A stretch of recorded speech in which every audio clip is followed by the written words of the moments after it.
Forex Fortune Hunters, Tom Wilmot speaking. Let's find some pips. I put our typical Forex Fortune Hunter template for MetaTrader on this odd USD, Australian dollar USD, 15-minute chart. Let's zoom out to a 30 actually and see what's going on with it. Our buy and sell zones don't change.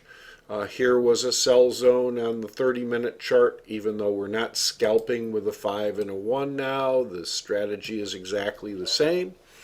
Here is our crossover of the 24 EMA with our T3 Tilson. No change there at all. A pull, we wait for the pull back into the bands. Everything on the right side of the yellow line becomes a sell zone.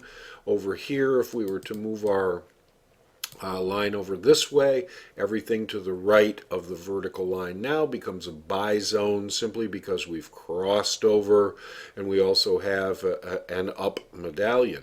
Okay, now the situation is that you may notice we're minus the chandelier indicator. That's the third event that we usually look for in terms of testing for a trend change.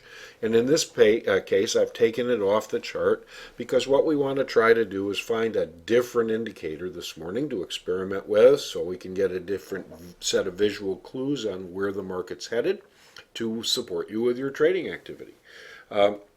The situation here is that today we're going to experiment with a Japanese indicator called the Itchimoku Cloud. Now, the Japanese have been very active in technical analysis, and in fact, it's Japanese candlesticks for a reason.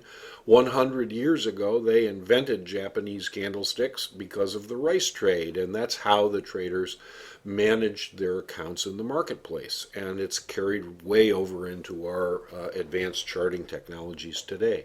The Itchimoku Cloud is a whole separate set of indicators in a package, typically, and you can find them in every MetaTrader insert list, and we'll go there now and see what's going on. Indicators. If you go to trend, we have, of course, moving average, blah, blah, blah, Bollinger Bands, blah, Ichimoku Kinku Hayu. Now, in this particular case, I have not changed any of the parameter numbers. I just left those alone. I have fussed with the colors a bit. Now, the Ichimoku has its own moving averages and lines printed separately, but I happen to like mine. I like the 12 EMA, 16, 20, and 24 EMA, this blue line being the 24 EMA that we've talked about a million times in the room. And so what I did was I clicked on no color, none, to eliminate the extra moving averages from this particular implementation of the Itchimoku Cloud. And I'll show you what you get now when that's the way you've set your inputs. Okay? And now the cloud appears. Now basically the cloud, you can see, is a proxy for our T3 Tilson. It runs right along the edge. If you were to adjust your indicators, I have this set to 36 today in this particular case.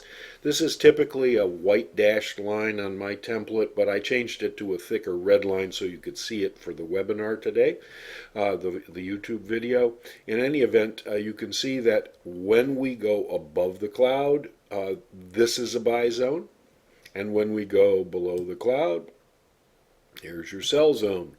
And notice that there was some hesitation here right below the cloud with this horizontal activity before you got your beginning drops. But no matter, the substitution of the Itchimoku Cloud for the Chandelier is a perfectly appropriate way to go about it. So that's the first indication of how we will proceed. Now, bottom line is, if you come out of the cloud to the top, you can take your buys. If you come out of the cloud to the bottom, you can take your sell positions. And I basically try to wait until I've got some indication that we're really on a stronger trend. Let me give you an indication of some places where I wouldn't be taking the trades. I wouldn't take any trades in this area here because it's completely confused. on the longer time frame. This was some kind of fundamental announcement, probably a Fed announcement because it's right before 5 o'clock. Please notice, as I just pause here briefly, that if you have a 30-minute odd USD chart on the wall, you will see the whole day's activity within the confines of these two dashed vertical lines. Okay? This, once again, later in the day, 5 o'clock, East Coast time, US.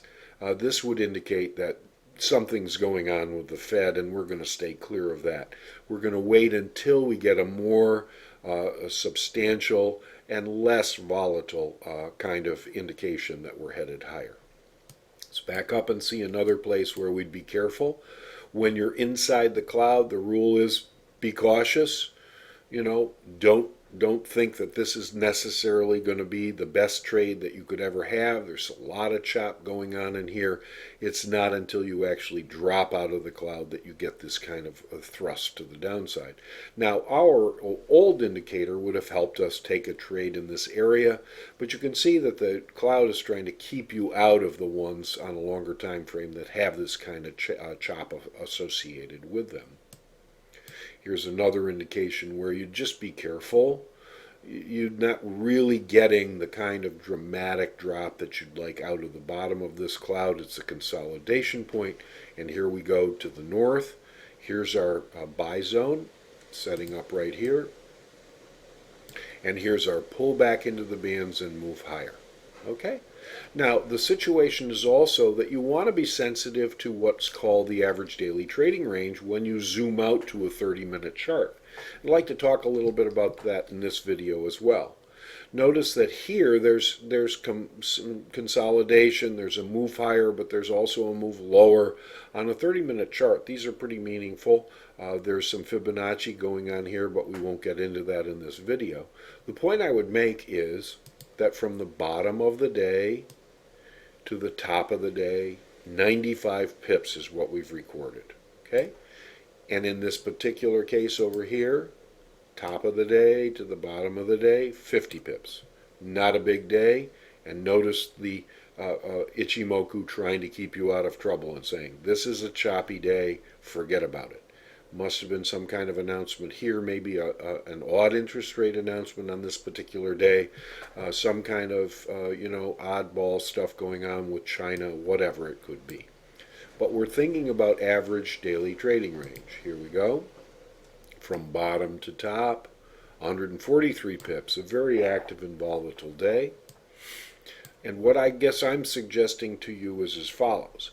If you're coming out of the cloud and it's early in your day, Asian session, your bands are all headed higher, if you're sensitive to an average daily trading range, you know that you have the opportunity here, if this doesn't reverse and go against you, to go as high as 90 or 100 pips.